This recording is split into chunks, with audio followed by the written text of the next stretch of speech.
सरोवर के तट पर दो व्यक्ति कहीं से आए।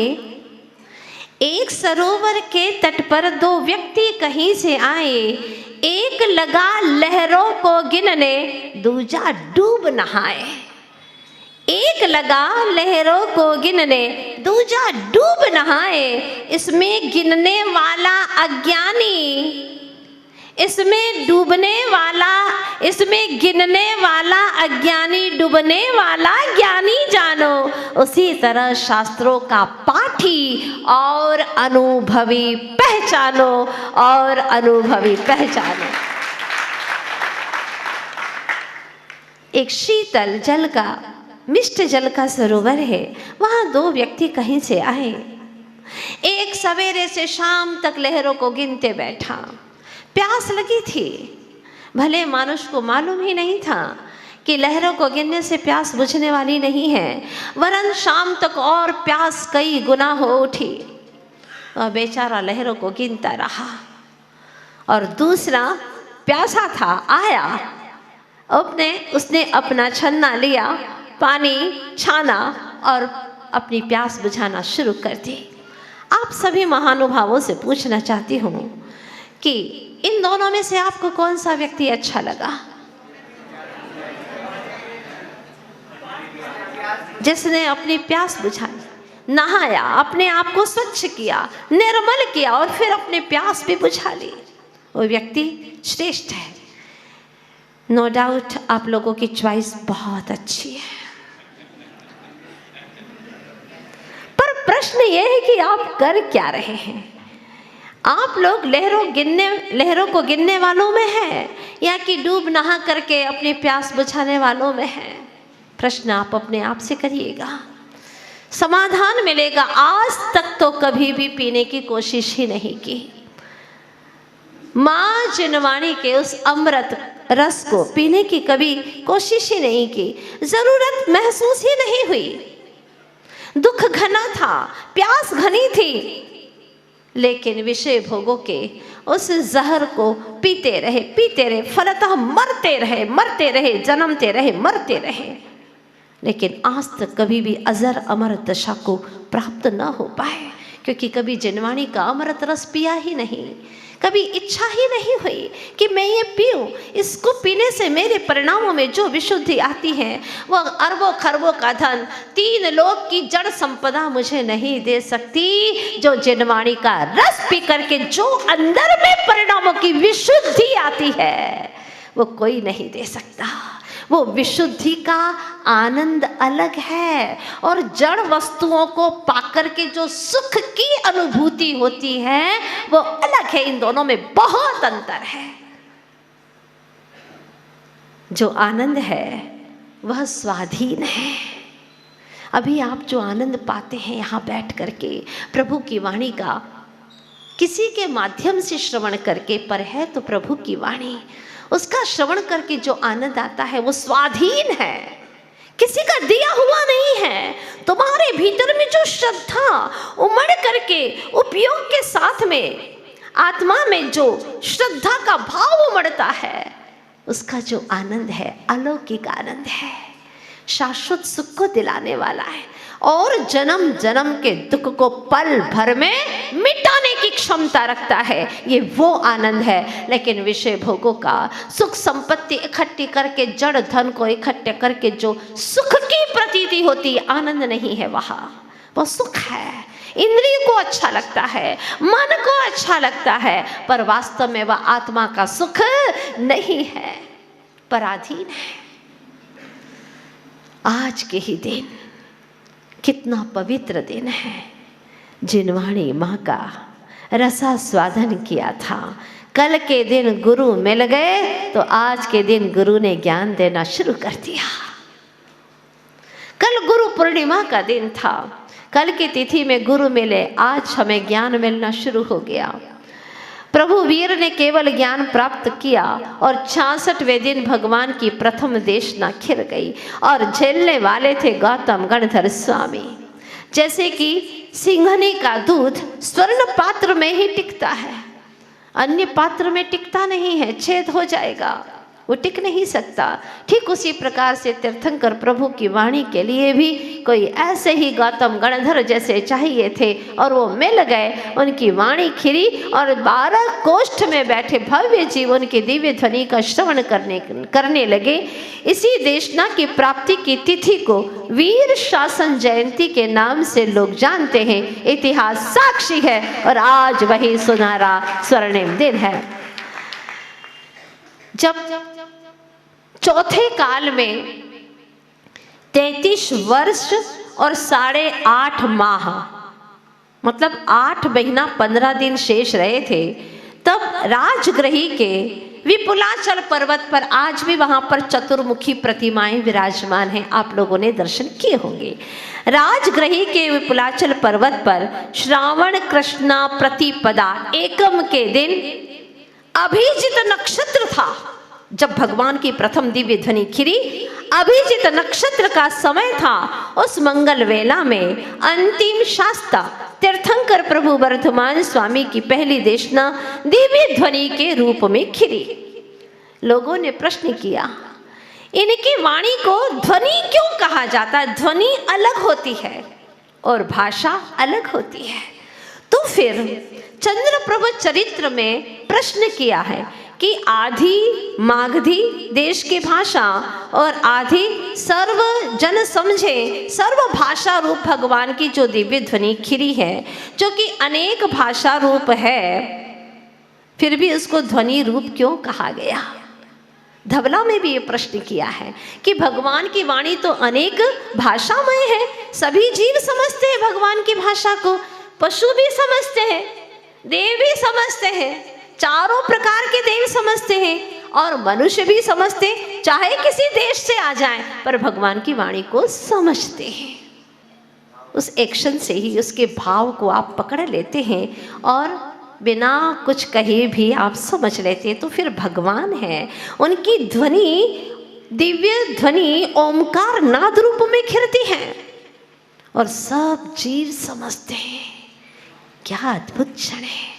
आजकल के अज्ञानी जीव, मिथ्या दृष्टि संसार में भटके विषय भोगी जीव कहते हैं हमें भगवान की वाणी समझ में नहीं आती है। ओहो, दुनिया की बातें समझ में आती हैं और भगवान की वाणी समझ में नहीं आती। इसका मतलब तुम्हें भगवान की वाणी की महिमा आई ही नहीं है। हम जब भगवान की वाणी को सुनाते हैं, आपको समझ में आती है कि नहीं आती है? आती है, सीधी हृदय में प्रवेश कर जाती है। सोचो, एक अल्पज्ञ की बात भगवान की वाणी जो हम आपको सुनाते, आपको समझ में आती है, तो जब साक्षात प्रभु की दिव्य ध्वनि को सुनोगे, आहा, आपकी पलकें झपकना भूल जाएगी। कैसे 6 घड़ी बीत जाती पता ही नहीं चलता। 24 मिनट की एक घड़ी, लगभग 2 घंटा 24 मिनट तक भगवान की दिव्य ध्वनि खिरती है और पता ही नहीं चलता। पलक झपकते ही समय पूरा हो जाता है। यहाँ पर लोग टाइम देखते, कितना समय हो गया, अब तो हो जाना चाहिए प्रवचन। देखते हो क्या? नहीं देखते हो ना? देखना भी नहीं चाहिए। जहाँ अरुचि होती है वहाँ बार बार टाइम देखा जाता है। फिर लोग सोचते हैं न जाने क्या हो गया माता जी को, हो सकता है घड़ी बंद हो गई हो, देखा न हो, टाइम तो हो जा रहा है। और अभी माता जी का प्रवचन उतार पर है, मतलब उनकी जो आवाज़ है ना वो थोड़ी मंद पड़ गई है, अब तो पूरा होने वाला है। अरे ये क्या हो गया, तो वापस फास्ट हो गए, पता नहीं कब तक चलेगा। ये अंदर की अरुचि, मिथ्यात्व है ना, वो आत्मा को शांत बैठने नहीं देता, आत्म रुचि प्रकट होने नहीं देता, जिनवाणी रुचने नहीं देता। पंचेंद्रिय के विषय भोग जो आत्मा के अहितकारी हैं, महाहितकारी हैं, दुख देने वाले, संसार के बंधन में भ्रमण कराने वाले हैं, बंधन में डालने वाले हैं, अनंत दुख रूप हैं, ये सारे तो रुचिकर लगते हैं। लेकिन जो आत्म रुचिकर होना चाहिए, अनंत सुख का कारण प्रभु की वाणी सारे दुखों को भुला देने वाली है, समस्याओं को मिटाने वाली है, ऐसी जिनेन्द्र वाणी प्रच्छन्न खलवय मघमयैरंधकारे समन्तात् पंथा मुक्ति स्थपुटित पदे क्लेश करते रगादे तत्कस्तेन व्रजति सुखतो देव तत्त्वावभासे यद्य ग्रे न भवति भवत भारती रत्नदीपः। क्या बात कहते हैं वादिराज मुनिराज, हे प्रभु आपकी दिव्य ध्वनि तो रत्न दीपक के समान है। रत्न दीपक, अगर ये रत्न रूपी दीपक नहीं होता, माँ जिनवाणी नहीं होती, तो आज हम न जाने किस विषयों के गर्त में पड़े होते। कौन निकालता हमें कि ये तेरे लिए अहितकारी है। जब बेटा आग में हाथ डालने जाता है, अच्छी लगती है उसे, सुनहरी सुनहरी बड़ी अच्छी लगती है, मन को भाती है, लेकिन माँ कहती बेटा नहीं नहीं बेटा जल जाएगा। माँ बचाती है। हे माँ जनवाणी, अगर आप न होती तो इस बालक को इस विषय की भट्टी में अपने जीवन को धोखने से कौन बचा पाता। माँ कौन बचा पाता। वरना अभी कहीं बैठे होते, दोस्तों की गपशप में इधर उधर की बातें करते, कर्मों का बंधन करते, विषयों का पोषण करते। और अगर तुम्हारा यह मिथ्यात्व अनंतानुबंधी कषाय के साथ में अशुभ लेशा होती, तो एक एक समय में, ध्यान दो चेतन आत्माओं, एक एक समय में 70 कोड़ा कोड़ी सागर का बंध कर सकते थे। अपने मित्रों की विषयानुराग की कथाओं में, थारी मारी की कथाओं में एक एक समय में 70 कोड़ा कोड़ी सागर का बंद कर लेते। लेकिन धन्य भाग्य है तुम्हारा, वहां का सारा संबंध तोड़ करके, मन को तैयार करके, चाहे कितनी दूरी हो मुझे तो जाना है। प्रभु ने क्या कहा है, 4 महीने तो मुझे श्रवण करना है, करना है श्रवण। परिणामों में विशुद्धि आती है, कषाय मंद हो गई और ऐसा लगता है प्रभु तेरी वाणी, ऐसा लगता है सुनते ही जाओ, सुनते ही जाओ। विश्वास होने लगा है कि प्रभु की वाणी सुन करके सारे कष्ट मिट जाते हैं, संकट खत्म हो जाते हैं, हर समस्या का समाधान मिलता है। परिणामों में जो विशुद्धि आती है, ये विश्वास होने लगा है। बस जो विश्वास होने लगा है, यही चातुर्मास का फल है। हजारों विषयानुरागी मिल करके आपको भीतर में आत्मा के प्रति रुचि प्रकट नहीं कर सकते। आप लोग जानना चाहेंगे कि आज की यह घटना किससे संबंधित है, कौन थे गौतम स्वामी। मैंने कई ग्रंथ पढ़े इसके पीछे और ढूंढने के बाद में मुझे उनकी कथा मिली। बड़ी प्यारी सी कथा है, जानना चाहेंगे। वीर शासन जयंती से संबंधित गौतम स्वामी कौन थे। राजगृही नगर में महावीर जी के, भगवान महावीर के जो मौसा थे, श्रेणिक राजा राज्य करते थे। उन्होंने गौतम गणधर के विषय में पूछा, प्रभु, हे प्रभु, अंतिम शासन नायक कहिए ना। दिव्य ध्वनि में आप बताइए कि गौतम गणधर स्वामी कौन है, कहाँ से आए हैं, जानना चाहता हूँ। आप अपनी दिव्य ध्वनि में कहिएगा। आप लोगों को अभी इसका भी समाधान पाना है कि दिव्य ध्वनि क्यों कहा है, भाषा क्यों नहीं कहा। तो आचार्य भगवान ने धवला में समाधान दिया इसका कि केवली के वचन एक इसी भाषा रूप हैं, हिंदी भाषा रूप है, संस्कृत भाषा रूप है या मराठी भाषा रूप है। 18 महाभाषा होती है ना, इसमें हिंदी कहीं नहीं है, ध्यान रखना। हाँ, हम बताएंगे आपको, आत्मबोध शिविर में सारी बातें बताने वाले हैं, तैयार है ना।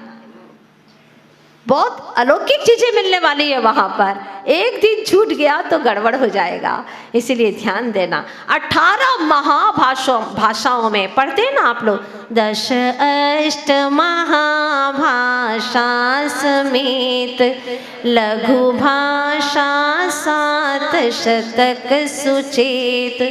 लघु भाषाएं 700 है और महाभाषा है 18 महाभाषाएं। तो भगवान की वाणी इसी भाषा रूप है, ऐसा निर्देश नहीं किया जा सकता। इसीलिए भगवान के देशना को ध्वनि रूप कहा गया है। ये जवाब दिया, ये सिद्ध हो जाता है, कोई एक भाषा रूप है ही नहीं, इसलिए इसको ध्वनि रूप में कह दिया गया है। और दिव्य इसलिए है क्योंकि दिव्य आत्मा की अपने मुखारविंद से निकली है, इसलिए दिव्य ध्वनि है। दूसरी बात, दिव्य आत्माओं के लिए सुनाई जा रही है, इसलिए भी वहां दिव्य ध्वनि रूप में। मतलब ये हो गया, जो भगवान की वाणी सुनेगा वो सामान्य नहीं होगा, वो दिव्य आत्मा होगा। आज नहीं तो कल उसका संसार का परिभ्रमण अवश्य छूटेगा। जब गौतम स्वामी के बारे में पूछा गया कि कौन थे वे, तब आचार्य भगवान की बात को गौतम गणधर के बारे में श्रेणिक राजा ने जब पूछा, और भी आचार्य भगवान वहाँ विराजमान थे, सभी हाथ जोड़ करके बैठे हैं, सभी चाह रहे हैं एक मत से कि सुनाई जाए ये कथा कि गौतम गणधर आखिर कौन थे। आप लोग भी जानना चाहते हैं ना, तो सुनिएगा। गौतम स्वामी का जीव विश्वलोचन पटरानी का जीव था। पटरानी थी वहाँ, बहुत बड़े विश्वलोचन राजा की पटरानी, बहुत बड़ा साम्राज्य, और रानी थी, लेकिन वह स्वच्छंद प्रवर्तन करना चाहती थी। बंधन में रहना उसे बिल्कुल पसंद नहीं था। रनवास में कब तक पड़ी रहूंगी। आखिर वह स्वच्छंद प्रवर्तन करने वाली एक दिन दो दासी के साथ में ही दासी का वेश धारण करके, वेश बदल करके रनवास के बाहर चली जाती है। और जब बाहर चली गई तो अब अंदर आना तो बहुत मुश्किल हो गया। बाहर में गई, बाहर के रंग रौनक में ऐसे आकर्षित हो गई कि वह दुराचारी हो गई, विषय लंपटी हो गई, मांस भक्षी हो गई, मुनि निंदक हो गई, तरह तरह के पाप करने लगी। और इस पाप के वजह से उसको नरक आयु का बंध हो गया। उस पटरानी को, कहाँ पटरानी, और मारी मारी घूमने लगी। अब नरकगामी हो गई और नरक में उसने जन्म ले लिया। भयंकर यातनाएं भोगती रही। नरक से निकल करके जैन आगम कहता है कि वह बिल्ली की योनि में चली गई, बिल्ली बन गई। वहां से निकली तो सूअरी बन गई, वहां से निकली उसने कुत्ती का वेश धारण किया। स्त्री पर्या अभी भी चल रही है और भयंकर ऐसे ऐसे रूप धारण कर रही है। फिर मुर्गी बन गई, फिर एक कानी स्त्री के रूप में जन्म लिया, यानी कानी हो गई, फिर लंगड़ी हुई। ऐसे करते करते अनेक दुख भोगे, क्योंकि उसने धर्म की निंदा की, धार्मिकों की निंदा की। फलतः वह मर करके अनेकों ऐसे यातनाओं को भोगती भोगती क्षुद्र कन्या उत्पन्न हुई। क्षुद्र के घर में कन्या हुई, भीख मांगती, खाने के लाले पड़े हुए हैं और जीवन अपना गुजार रही थी कि एक दिन महामुनीश्वर का उपदेश चल रहा था। ऐसे ही गांव के बीच में और ऐसे गुजर रही थी कि वह बैठ गई, मंदिर के वहाँ पर बाहर बैठ गई और मुनिराज के उपदेश का दत्त चित्त होकर के श्रवण करने लगी। जब वो श्रवण करने लगी तो उसे लगा, ओहो, मैं भी व्रतों को धारण करूं और मैं भी समाधि पूर्वक मरण करूं। बहुत समय बीत गया ऐसे है दुखों में, और उसने भाव बना लिए, व्रतों को धारण कर लिया।